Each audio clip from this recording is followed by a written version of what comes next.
Baiklah, materi pertama yang akan kita bahas yaitu persamaan Laplace.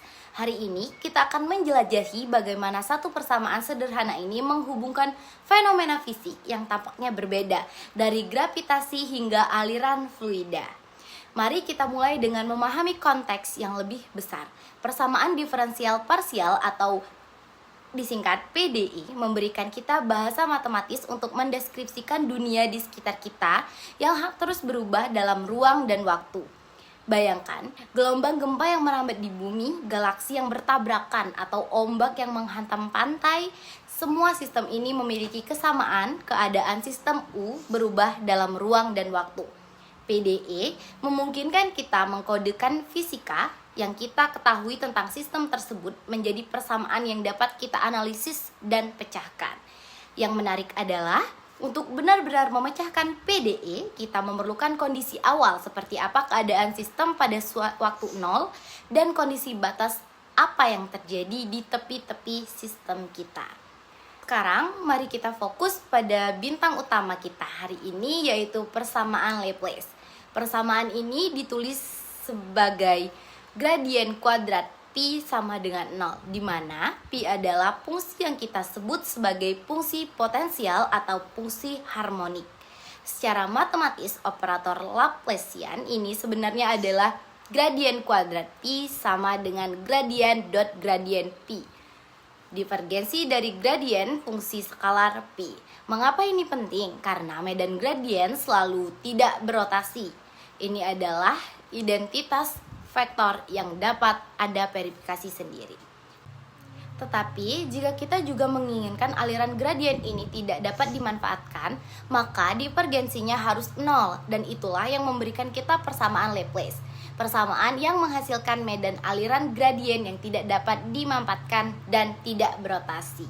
Mari kita lihat aplikasi pertama yang sangat fundamental, yaitu gravitasi.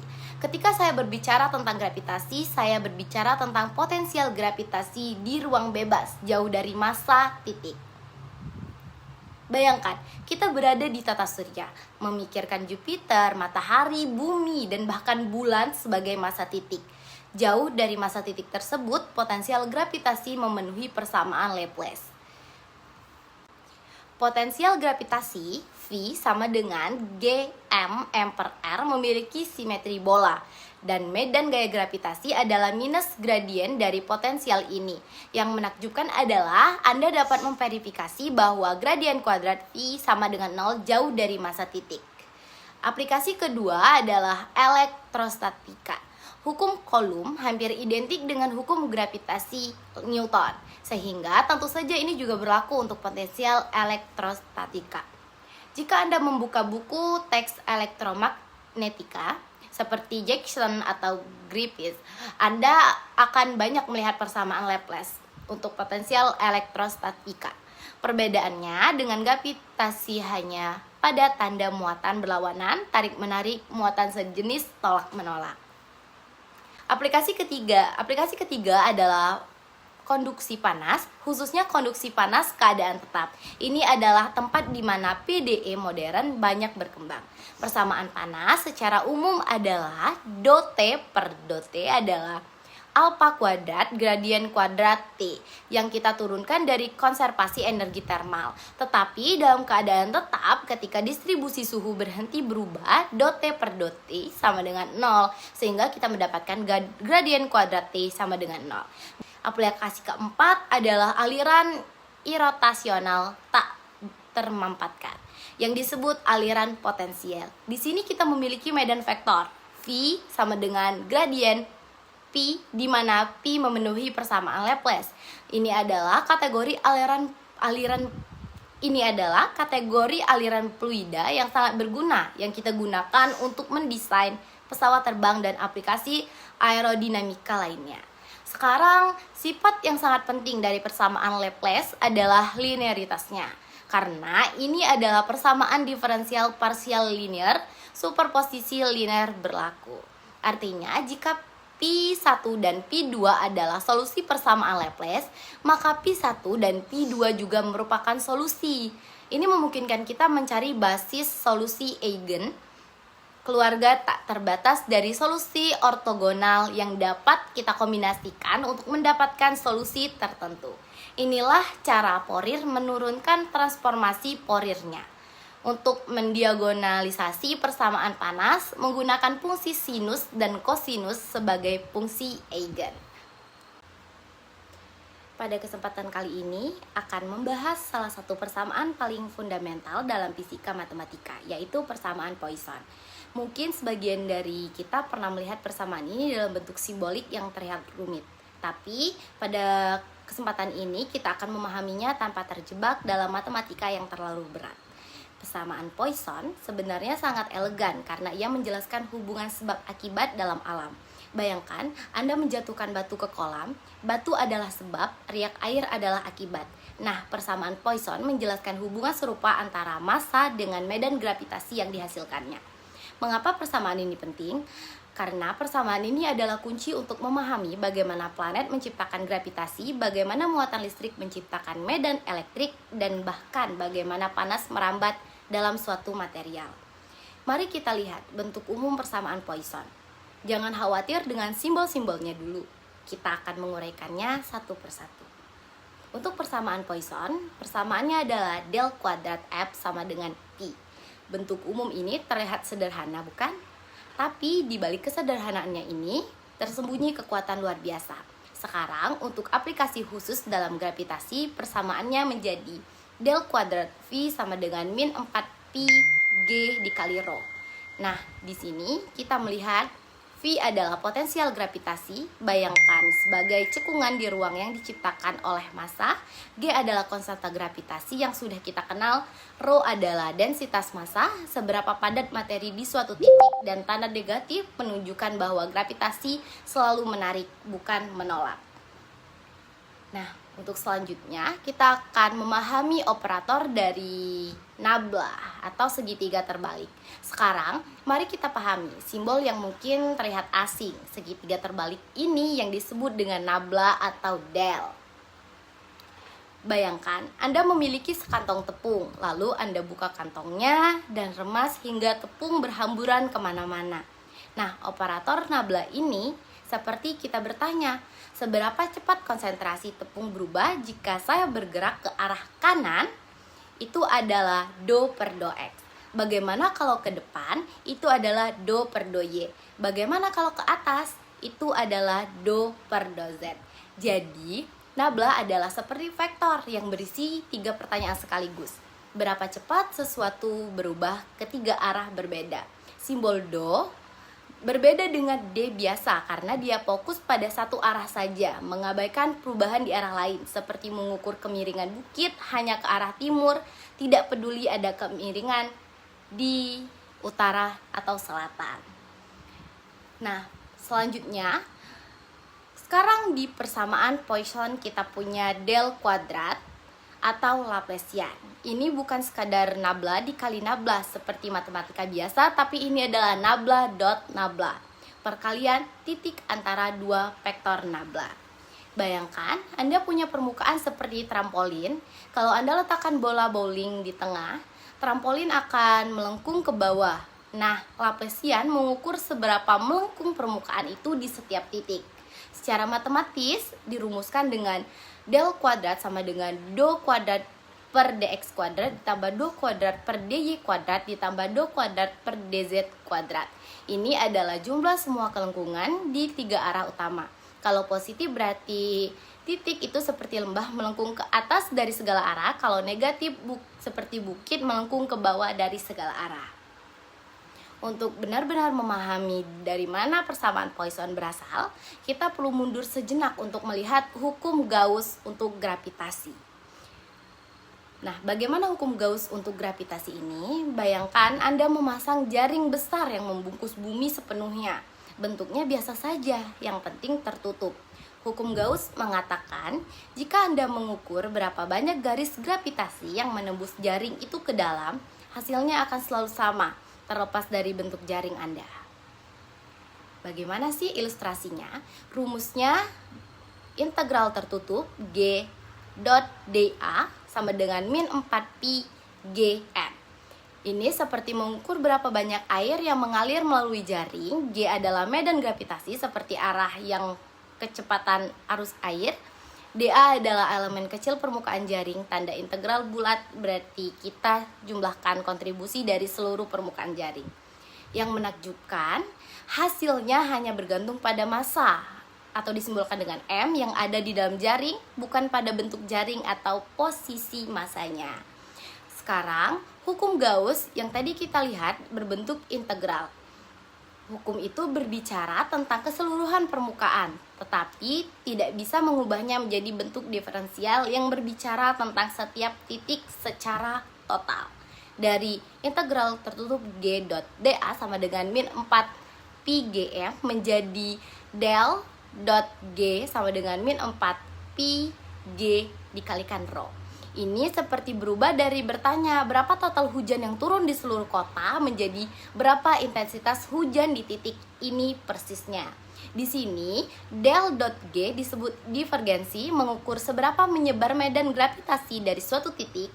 Kalau positif berarti medan gravitasi keluar dari titik itu seperti sumber, kalau negatif berarti medan masuk ke titik itu seperti lubang pembuangan. Dan rho adalah densitas massa, berapa kilogram materi per meter kubik di titik tersebut. Nah, sekarang kita sampai pada konsep yang sangat penting, yaitu potensial gravitasi. Bayangkan peta topografi pegunungan. Garis-garis kontur menunjukkan ketinggian yang sama. Nah, medan gravitasi atau G seperti arah menurun yang paling curam di setiap titik, seperti arah bola akan menggelinding kalau diletakkan di lereng. Potensial gravitasi P seperti ketinggian di peta topografi itu. Medan gravitasi selalu menunjuk dari potensial tinggi ke potensial rendah, seperti air mengalir dari gunung ke lembah.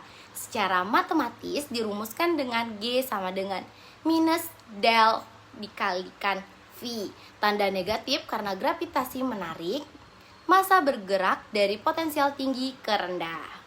Yang istimewanya dari gravitasi ini, dia konservatif, artinya energi yang dibutuhkan untuk memindahkan benda dari titik A ke B tidak bergantung pada jalur yang ditempuh, hanya bergantung pada titik awal dan akhir. Seperti mendaki gunung, energi yang dibutuhkan sama, apakah Anda naik lewat jalur berbelok atau jalur lurus, yang penting berapa beda ketinggiannya saja.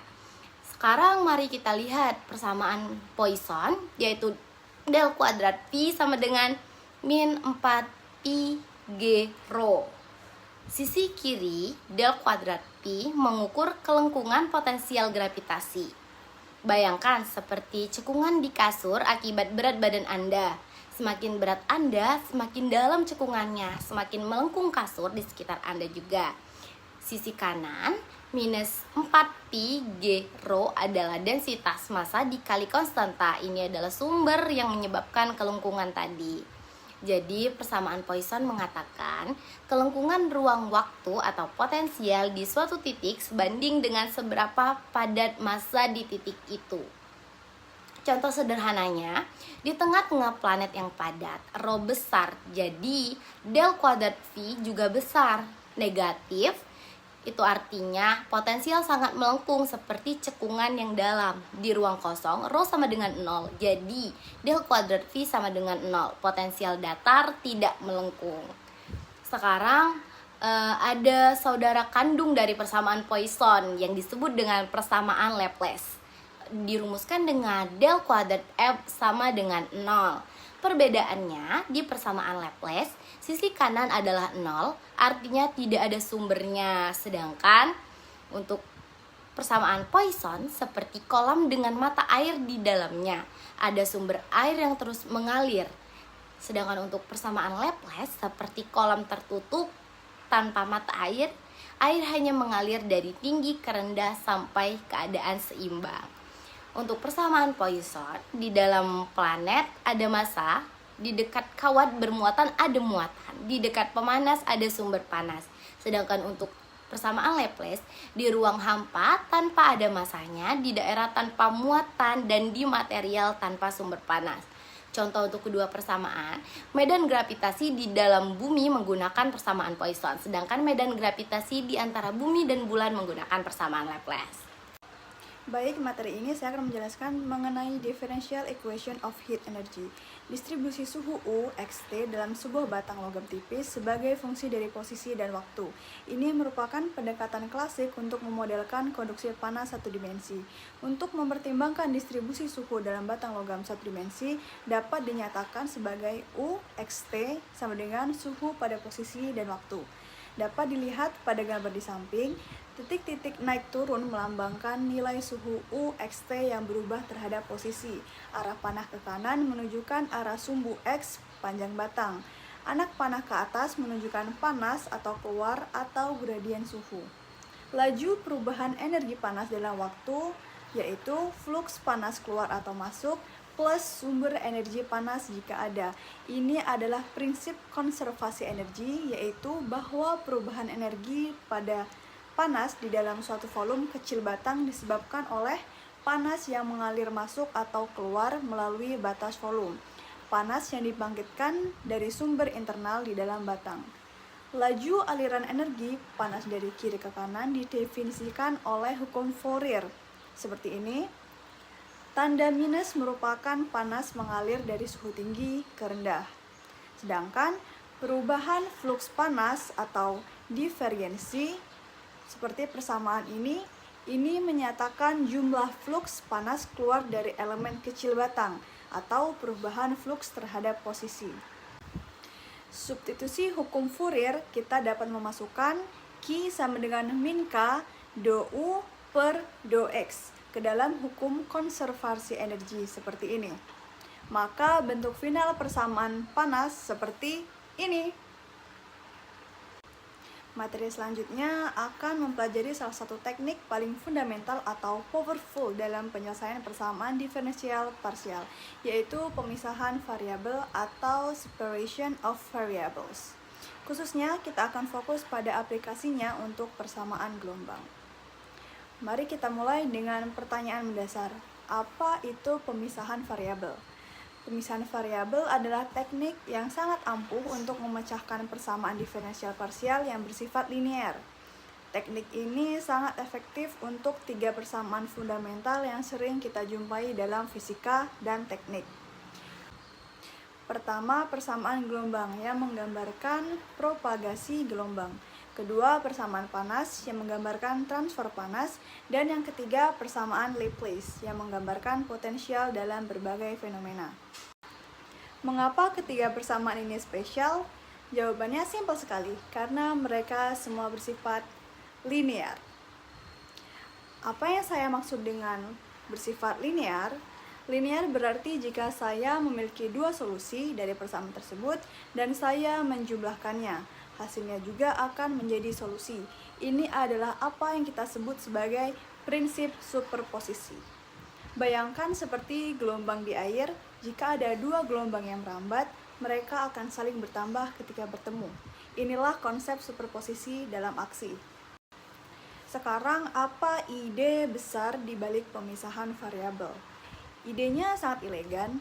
Alih-alih mencoba menyelesaikan persamaan diferensial parsial yang kompleks secara langsung, kita akan membuat asumsi cerdas tentang bentuk solusinya. Kita mengasumsikan bahwa solusi U yang bergantung pada dua variabel X dan T dapat ditulis sebagai produk dari dua fungsi terpisah. V yang hanya bergantung pada X dan W yang hanya bergantung pada T. Dengan kata lain, UXT sama dengan VX dikali WT.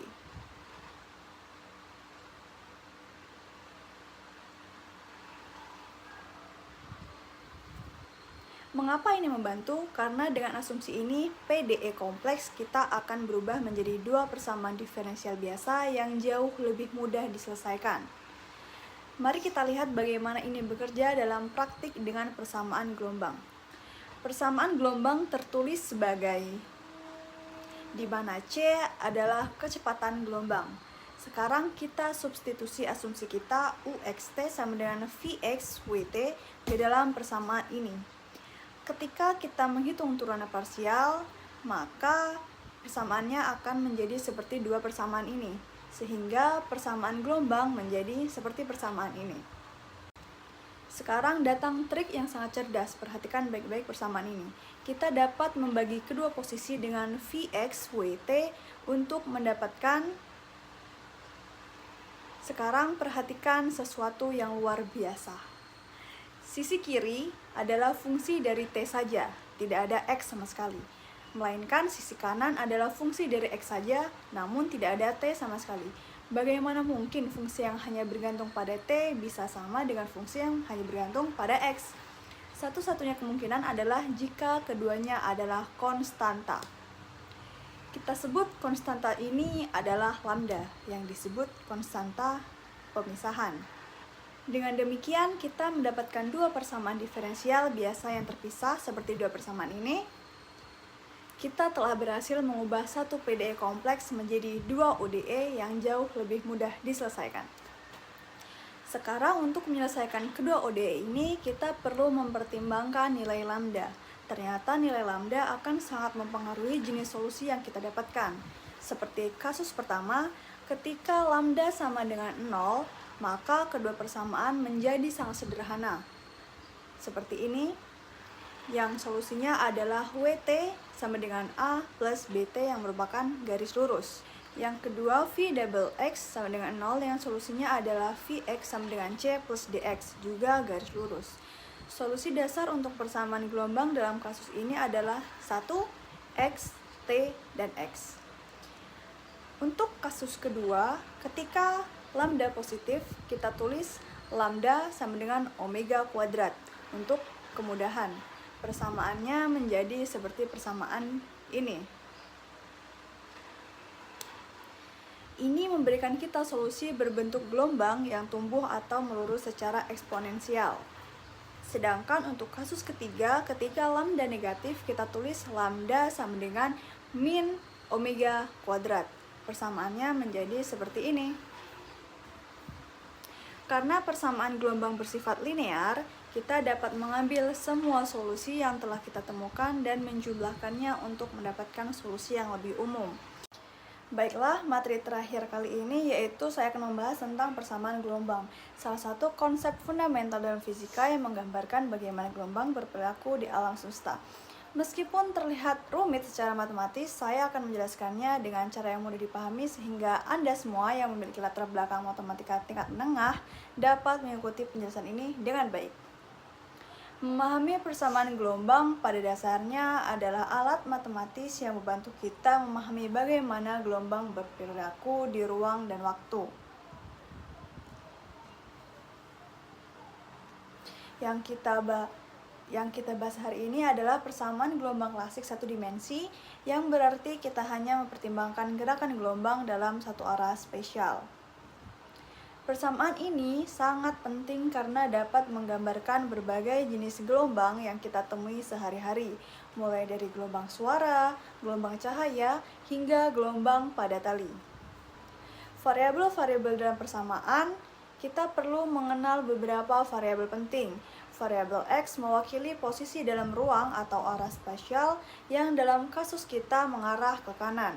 Dengan kata lain, sepanjang garis horizontal ini kita memiliki nilai X yang berbeda-beda, seperti X sama dengan 0, 1, 2, dan seterusnya. Variabel T mewakili waktu yang memungkinkan kita mempelajari bagaimana gelombang berubah seiring berjalannya waktu. Selanjutnya ada variabel U yang sangat penting dalam memahami gelombang. U mewakili perpindahan atau displacement dari titik-titik pada gelombang. Bayangkan sebuah gelombang yang bergerak dari kiri ke kanan. Meskipun gelombang secara keseluruhan bergerak secara horizontal, titik-titik individual pada gelombang sebenarnya bergerak naik dan turun. Ketika titik berada di posisi tengah, kita katakan U sama dengan 0. Ketika bergerak ke atas, nilai U meningkat, dan ketika bergerak ke bawah, nilai U berkurang. Variabel C dalam persamaan mewakili kecepatan gelombang, yang merupakan seberapa cepat gelombang merambat melalui medium. Untuk gelombang cahaya, C adalah kecepatan cahaya. Untuk gelombang suara, C adalah kecepatan suara. Yang terakhir, huruf D adalah persamaan, bukanlah variabel, melainkan menunjukkan bahwa ada proses diferensiasi yang terjadi dalam persamaan ini. Diferensiasi adalah alat matematika yang sangat berguna untuk memahami laju perubahan sesuatu. Mari kita gunakan analogi sederhana. Bayangkan kita memiliki grafik yang menunjukkan posisi mobil dari waktu ke waktu. Pada awalnya mobil berada di posisi 0, kemudian seiring waktu posisinya berubah. Jika kita ingin mengetahui seberapa cepat mobil bergerak pada suatu waktu tertentu, kita perlu mencari gradien atau kemiringan grafik pada titik waktu tersebut. Diferensiasi memungkinkan kita untuk menghitung gradien ini secara matematis. Ketika kita mendiferensiasikan posisi terhadap waktu, kita mendapatkan kecepatan. Jika kita mendiferensiasikan kecepatan terhadap waktu, kita mendapatkan percepatan. Proses ini dapat diterapkan pada berbagai fungsi untuk memahami bagaimana suatu kuantitas berubah terhadap kuantitas lainnya. Sekarang mari kita terapkan konsep diferensiasi pada gelombang. Pertama, kita lakukan analisis spasial dengan mengambil foto atau snapshot gelombang pada satu waktu tertentu. Kita dapat melihat bagaimana perpindahan U berubah terhadap posisi X sepanjang gelombang. Dengan mendiferensiasikan U terhadap X 2 kali, kita mendapatkan kuantitas yang disebut D kuadrat U per dx kuadrat. Ini memberikan informasi tentang bagaimana kelengkungan gelombang berubah di sepanjang ruang.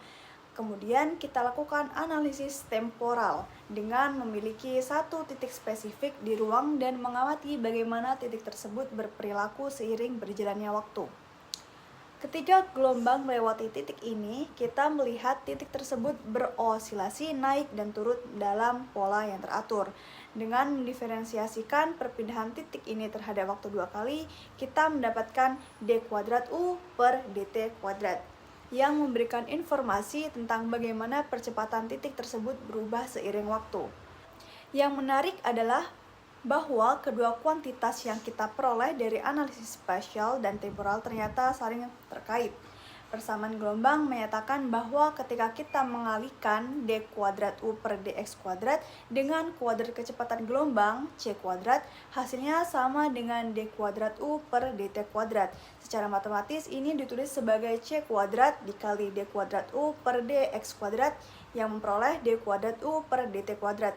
Hubungan ini menunjukkan bahwa perilaku gelombang di ruang dan waktu tidak terpisah, melainkan saling terkait melalui kecepatan gelombang.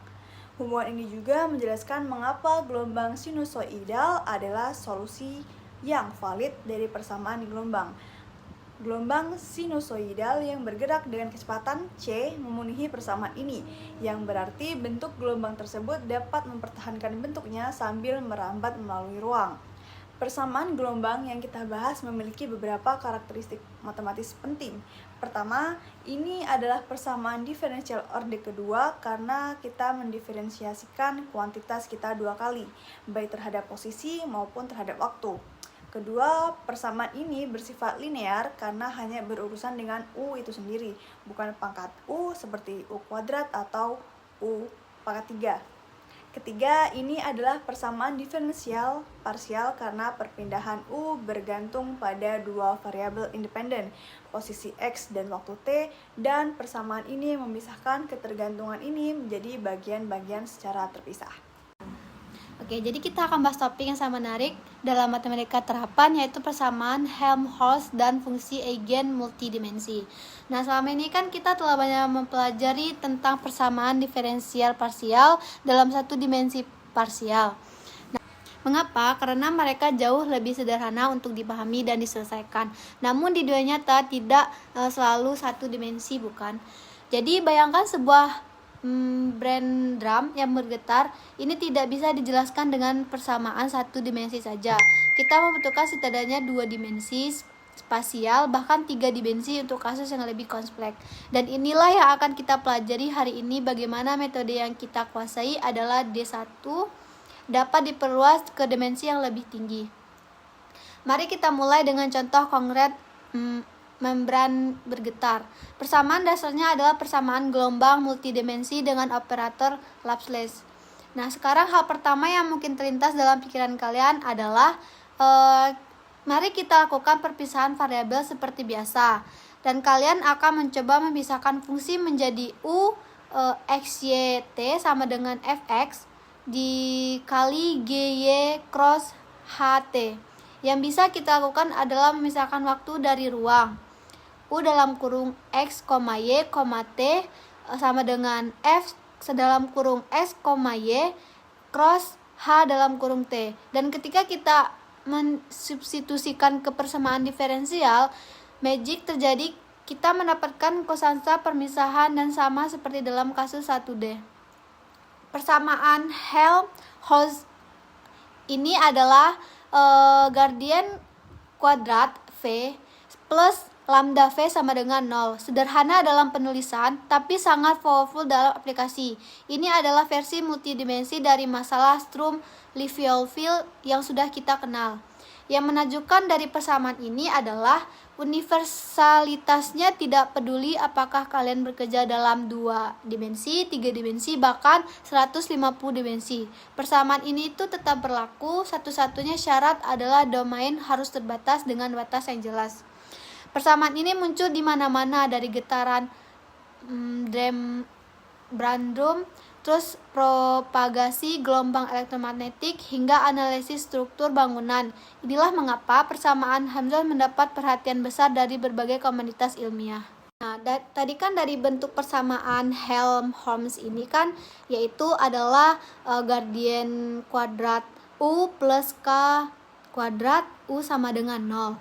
Di mana dari asal muasal persamaan ini tuh terjadi dari diperolehnya persamaan gelombang waktu bergantung dari delta kuadrat U per do T kuadrat sama dengan C kuadrat gradien kuadrat U dengan mengasumsikan solusi berupa gelombang harmonik waktu seperti U dalam kurung R, T sama dengan U dalam kurung R di mana W-nya itu adalah frekuensi sudut setelah substitusi diperoleh persamaan untuk fungsi ruang.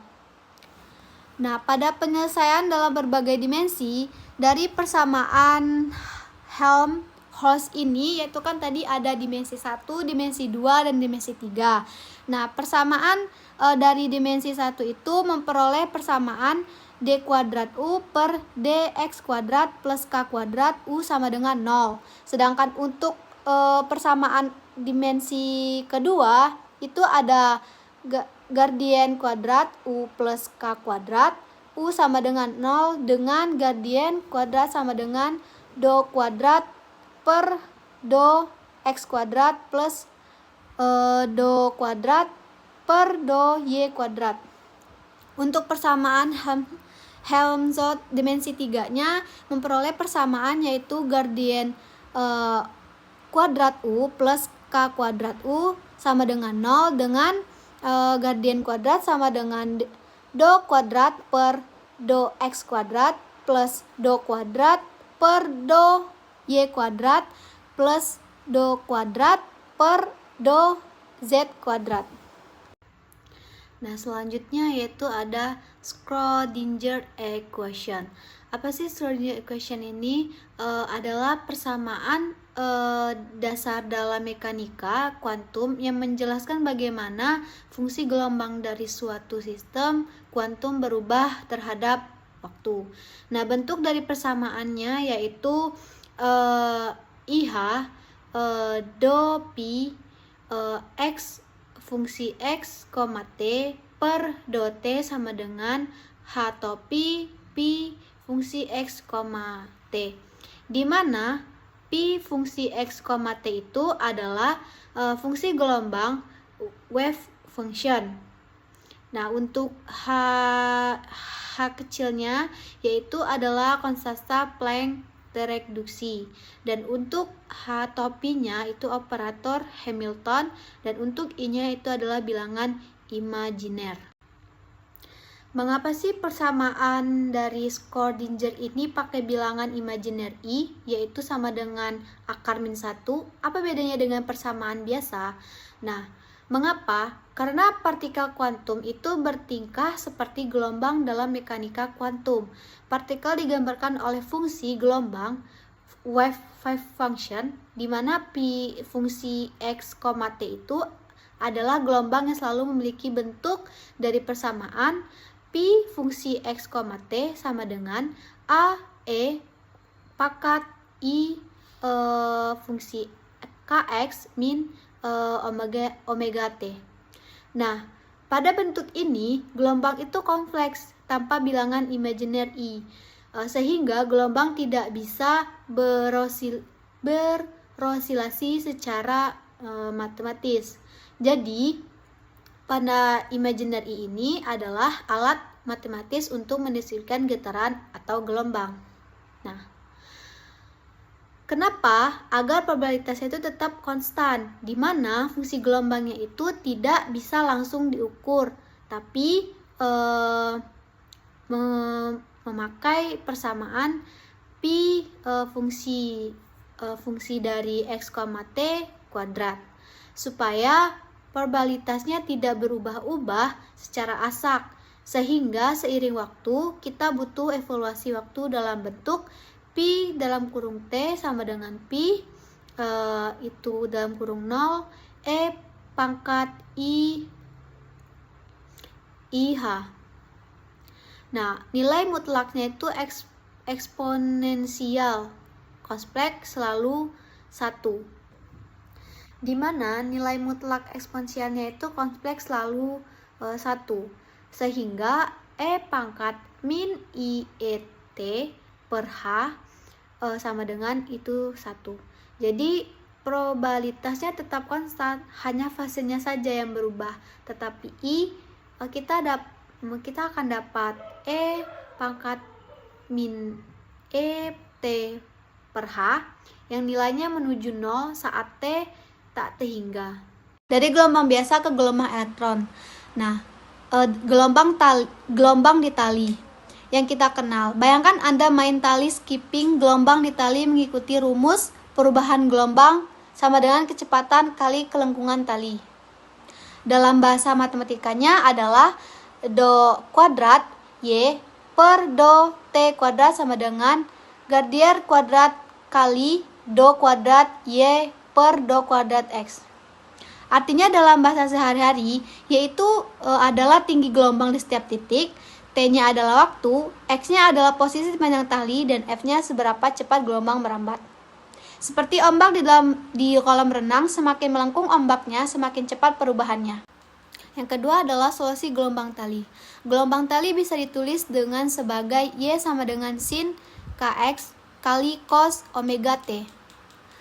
Di mana sin X-nya ini tuh adalah bentuk gelombang di ruang seperti bukit atau lembah, dan cos omega T-nya ini adalah bagaimana gelombang naik turun seiring waktu.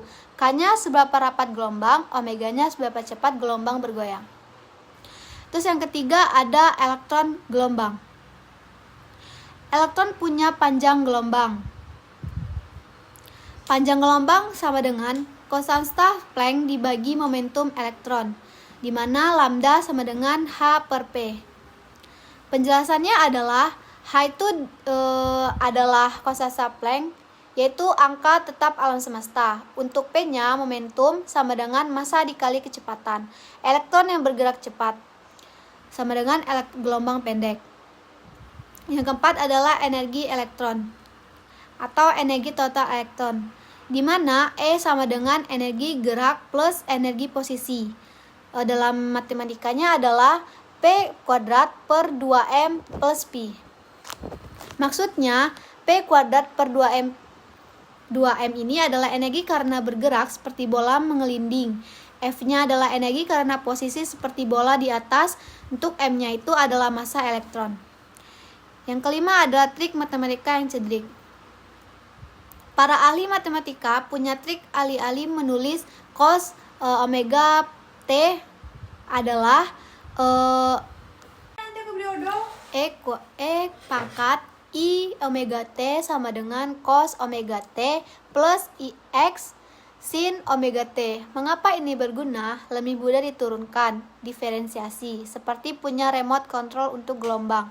Contoh praktisnya itu seperti D per dt dalam kurung E pangkat I omega T sama dengan I omega kali E pangkat I omega T. Artinya ketika kita turunkan fungsi ini, hasilnya adalah fungsi itu sendiri. Nah, hubungan energi dengan frekuensi. Einstein dan Planck itu menemukan E sama dengan H omega. Artinya E itu adalah energi dan H itu adalah konstanta Planck yang diperkecil dan W adalah frekuensinya. Contohnya itu seperti tangga nada piano, nada tinggi punya energi tinggi. Nah, persamaan Schrödinger ini sesungguhnya bentuk lengkapnya itu seperti I, H, do, pi per do t sama dengan min h kuadrat per 2m kali gradien kuadrat pi plus gradien pi. Untuk persamaan tadi yaitu untuk sisi kirinya IH do pi per do t, di mana pi-nya itu adalah fungsi gelombang elektron dan do pi per do t adalah seberapa cepat pi berubah terhadap waktu dan IH-nya adalah konstanta Planck dikali.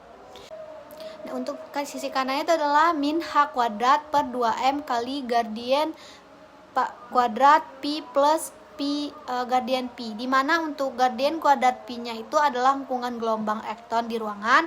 Untuk min h kuadrat per 2m-nya itu adalah konstanta yang berhubungan dengan energi gerak. Untuk gradien pi-nya itu adalah energi karena posisi elektron. Nah, untuk dalam bahasa sehari-hari, persamaan Schrödinger ini adalah perubahan gelombang elektron terhadap waktu dikali I adalah energi total elektron. Bedanya dengan gelombang tali itu adalah perubahan kelengkungan, gelombang elektron perubahan kali I energi. Mengapa bilangan imajiner penting? Bayangkan bilangan sebagai panah di bidang datar. Bilangan real sama dengan panah horizontal dan bilangan imajiner adalah panah vertikal.